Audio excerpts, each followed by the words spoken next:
When you are 13 and a half years old, you need to be learning negative numbers. When you are 14, you need to be learning exponents. That's silly. You need to be learning exponents once you really understand multiplication. And you need to be learning negative numbers once you really understand the number line. Once you get rid of the stigma and you open it up and everyone's a learner and everyone's just on the same playing field, it actually is empowering for everyone. And I have a 2-year-old son, Imran, and obviously I care about what his academic experience is going to look like. And I'm hoping that when he's 5 or 6, he goes to a classroom that not only has 5 or 6-year-olds in it, but it has kids of all ages in that one classroom. It's kind of a reversion back to the one-room schoolhouse.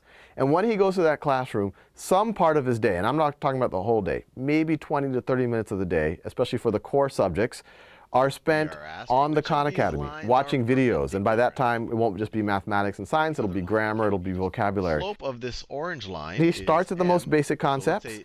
He doesn't move on to more advanced concepts until he shows that he is 110% proficient at the more basic ones, and then it moves him on. And he gets data, and he gets feedback, and his teachers get feedback.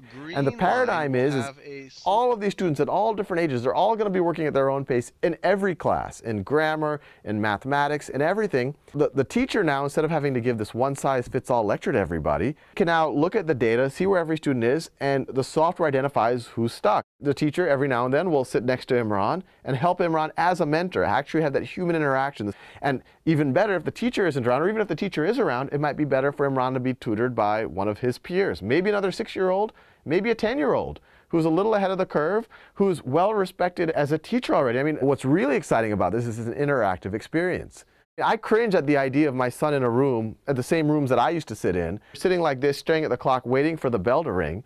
I don't want him to do that for 12 years. I want him interacting with his peers. I want him teaching his peers. I want my son to be respected in his classroom, not because he got a perfect on his SATs, not because he's the smartest kid in the class.